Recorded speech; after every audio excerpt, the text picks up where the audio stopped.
मूर्तियों, प्रतिमाओं, छवियों की प्रार्थना न करें, वे झूठे देवता हैं। मूर्तियों, प्रतिमाओं, छवियों की प्रार्थना न करें, वे झूठे देवता हैं। मूर्तियों, प्रतिमाओं, छवियों की प्रार्थना न करें, वे झूठे देवता हैं। मूर्तियों, प्रतिमाओं, छवियों की प्रार्थना न करें, वे झूठे देवता हैं।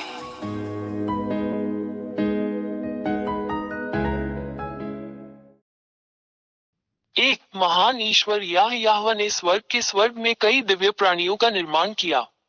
उनमें देवदूत भी शामिल हैं।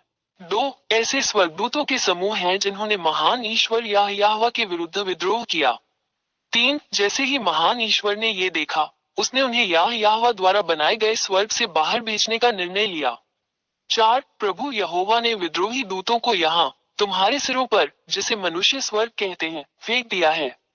पांच जब इन विद्रोही स्वर्गदूतों को पृथ्वी पर फेंक दिया गया, क्योंकि पृथ्वी नीचे स्वर्ग में सम्मिलित है, तो उन्होंने मनुष्यों को उस व्यवस्था का विरोध करने के लिए धोखा दिया जो इस महान परमेश्वर यहोवा ने उन्हें दी थी। छह जब मनुष्य उनके शब्दों और धोखे से बहकाए जाते हैं, तो अंततः वे इन विद्रोही स्वर्गदूतों के बुरे निर्देशों का पालन करने के लिए सहमत हो जाते हैं।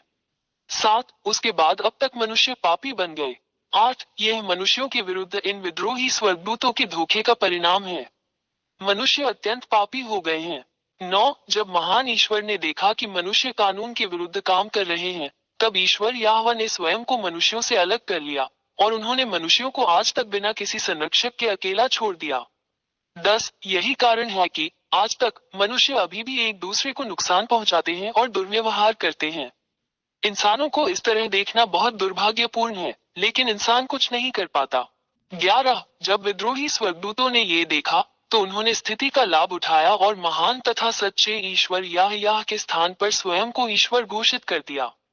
12 विद्रोही स्वर्गदूतों के पास मूर्तियां थी, उनकी छवि में मनुष्यों द्वारा बनाई गई मूर्तियां, ताकि मनुष्य इन झूठे देवताओं, इन विद्रोही स्वर्गदूतों, गिरे हुए स्वर्गदूतों की महिमा करने के लिए इन मूर्तियों और मूर्तियों की पूजा करें। 13 जब इन विद्रोही स्वर्गदूतों को स्वर्ग के स्वर्ग से बाहर निकाल दिया गया, तो महान परमेश्वर याहवा ने उन्हें ड्रैगन, सरीसृप और अन्य भयानक प्राणियों में बदल दिया।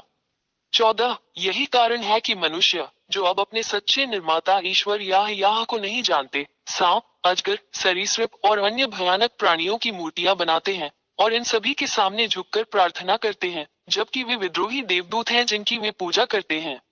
धिक्कार है उन मनुष्यों पर जो ऐसा करते हैं।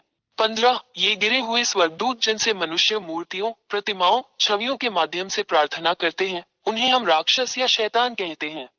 16 ये सब सच्चे और महान ईश्वर याहवा की पुस्तक में लिखा है, जिसे इसराइलियों का सेफर तौरात, इब्राहिम का ईश्वर कहा जाता है, और आप उन्हें जांच सकते हैं। 17 इसराइलियों ने पहले भी ऐसा किया था। यही कारण है कि महान ईश्वर याहवा ने उन्हें उनके देश इसराइल से बाहर निकाल दिया। इसराइलियों के पास अपने सच्चे परमेश्वर के सामने घृणित चीजें हैं। 18 आज तक इसराइलियों का इस महान परमेश्वर याहवा के साथ संघर्ष चल रहा है। वहीं आप इसे देखकर भी समझ सकते हैं कि इजराइल और अरबों के बीच समस्या खत्म होने का नाम नहीं ले रही है, और इसका संबंध पूरी दुनिया से है, क्योंकि यह पूरे ब्रह्मांड पर इस महान ईश्वर का प्रहार है। मानव संसार अराजकता और पूर्ण उथल पुथल में है। 19 हम हर जगह विनाशकारी युद्ध, हत्याएं, धोखे, इंसानों को एक दूसरे को मारते और आत्म विनाश करते हुए देखते हैं। यह एक संकेत है कि महान ईश्वर बहुत क्रोधित है और वो अपना क्रोध दिखा रहा है। 20 हम आपको शीघ्र ही एक स्टैंड लेने, अपने उद्धार के लिए बपतिस्मा लेकर महान ईश्वर याहवा के साथ एकजुट होने के लिए आमंत्रित करते हैं, क्योंकि इस ग्रह पृथ्वी का विनाश पहले से ही यहाँ है। यही कारण है कि मैं आपको ये सब बताने के लिए यहाँ हूँ, क्योंकि विनाश अब अपरिहार्य नहीं है। जरा बच के, यदि आप इन शैतानों और राक्षसों की पूजा करना जारी रखते हैं, तो सच्चे ईश्वर का प्रहार आप पर पड़ेगा, जैसा कि इसराइलियों पर हुआ था। 21 निष्कर्ष में, अब मूर्तियों से प्रार्थना न करो, मूर्तियों से प्रार्थना न करो, वे झूठे देवता हैं जो न चल सकते हैं, न बोल सकते हैं, न हिल सकते हैं। आपके हाथों ने उन्हें बनाया है।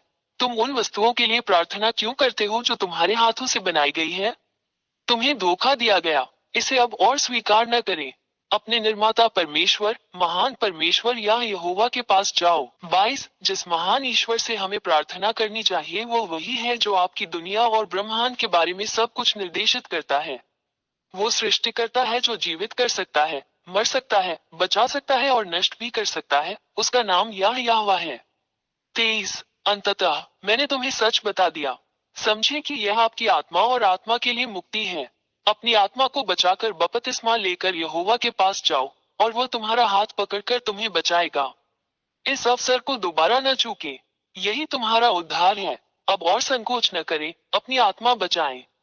24 अब मत डरो। इस महान ईश्वर याह के सामने कोई भी झूठा देवता टिक नहीं सकता। वो महान ईश्वर है और उसके सभी वचन पूरे होते हैं। इसका प्रतिकार कोई नहीं कर सकता। आप इस धरती पर जो कुछ भी घटित हो रहा है उसके साक्षी हैं। उन्हीं की बातें सच होती हैं। 25 हमेशा YouTube channel Yehoshua TV India और यहोशुआ वेबसाइट पर दी गई शिक्षा का पालन करें। WhatsApp phone 261328666398। टेलीफोन 8588824671।